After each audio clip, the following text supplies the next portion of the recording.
ಬೆಳಗಾವಿಯಲ್ಲಿ ಭಾರೀ ಚರ್ಚೆಗೆ ಕಾರಣವಾಗಿದ್ದ ಶಿವಂ ಅಸೋಸಿಯೇಟ್ ವಂಚನೆ ಪ್ರಕರಣಕ್ಕೆ ಸಂಬಂಧಿಸಿದಂತೆ ಬಂಧನಕ್ಕೊಳಗಾಗಿದ್ದ ಸಾಮಾಜಿಕ ಕಾರ್ಯಕರ್ತ ಶಿವಾನಂದ ನೀಲಣ್ಣವರ್ ಅವರು ಇಂದು ಹಿಂಡಲಗ ಕೇಂದ್ರ ಕಾರಾಗೃಹದಿಂದ ಬಿಡುಗಡೆಯಾಗಿದ್ದಾರೆ.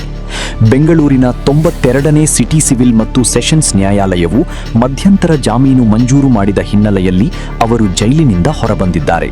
ಹೌದು, ಕಳೆದ ಮೇ 15ರಂದು ಶಿವಂ ಅಸೋಸಿಯೇಟ್ ವಂಚನೆ ಪ್ರಕರಣಕ್ಕೆ ಸಂಬಂಧಿಸಿದಂತೆ ಮಾಳಮಾರುತಿ ಪೊಲೀಸ್ ಠಾಣೆ ಪೊಲೀಸರು ಶಿವಾನಂದ ನೀಲಣ್ಣವರ್ ಅವರನ್ನು ಬಂಧಿಸಿದ್ದರು. ಬಳಿಕ ಅವರನ್ನು ನ್ಯಾಯಾಂಗ ಬಂಧನಕ್ಕೆ ಒಪ್ಪಿಸಲಾಗಿದ್ದು ಬೆಳಗಾವಿಯ ಹಿಂಡಲಗ ಕೇಂದ್ರ ಕಾರಾಗೃಹದಲ್ಲಿ ಇರಿಸಲಾಗಿತ್ತು. ಈ ನಡುವೆ ಜಾಮೀನು ಕೋರಿ ಸಲ್ಲಿಸಲಾಗಿದ್ದ ಅರ್ಜಿಯ ವಿಚಾರಣೆ ನಡೆಸಿದ ಬೆಂಗಳೂರಿನ 92ನೇ ಸಿಟಿ ಸಿವಿಲ್ ಮತ್ತು ಸೆಷನ್ಸ್ ನ್ಯಾಯಾಲಯ ಜೂನ್ 12ರಂದು ಮಧ್ಯಂತರ ಜಾಮೀನು ಮಂಜೂರು ಮಾಡಿದೆ. ನ್ಯಾಯಾಲಯವು ಕೆಲವು ಕಟ್ಟುನಿಟ್ಟಿನ ಷರತ್ತುಗಳನ್ನು ವಿಧಿಸಿ ಜಾಮೀನು ನೀಡಿದೆ.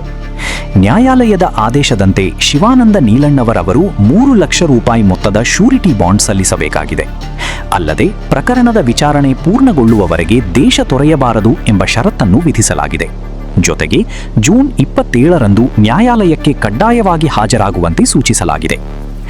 ಇಂದು ಜೈಲಿನಿಂದ ಬಿಡುಗಡೆಯಾದ ನಂತರ ಮಾಧ್ಯಮ ಪ್ರತಿನಿಧಿಗಳು ಪ್ರತಿಕ್ರಿಯೆ ಕೇಳಿದಾಗ ಶಿವಾನಂದ ನೀಲಣ್ಣವರ್ ಅವರು ಓಂ ನಮಃ ಶಿವಾಯ ಎಂದು ಹೇಳಿ ಬೇರೆ ಏನನ್ನೂ ಹೇಳುವುದಿಲ್ಲ ಎಂದು ಸಂಕ್ಷಿಪ್ತವಾಗಿ ಪ್ರತಿಕ್ರಿಯಿಸಿದರು.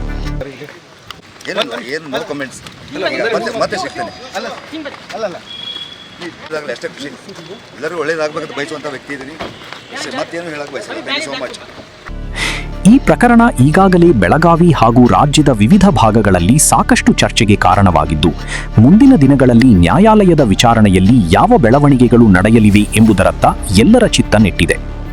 Piece to camera. ಒಟ್ಟಾರೆ ಶಿವಂ ಅಸೋಸಿಯೇಟ್ ವಂಚನೆ ಪ್ರಕರಣದಲ್ಲಿ ಬಂಧನಕ್ಕೊಳಗಾಗಿದ್ದ ಶಿವಾನಂದ ನೀಲಣ್ಣವರ್ ಅವರಿಗೆ ಮಧ್ಯಂತರ ಜಾಮೀನು ದೊರೆತಿದ್ದು, ನ್ಯಾಯಾಲಯ ವಿಧಿಸಿರುವ ಷರತ್ತುಗಳ ಅನ್ವಯ ಅವರು ಬಿಡುಗಡೆಯಾಗಿದ್ದಾರೆ. ಮುಂದಿನ ವಿಚಾರಣೆ ಜೂನ್ 27ರಂದು ನಡೆಯಲಿದ್ದು, ಪ್ರಕರಣದ ಮುಂದಿನ ಹಂತದ ಕುರಿತು ಕುತೂಹಲ ಹೆಚ್ಚಾಗಿದೆ.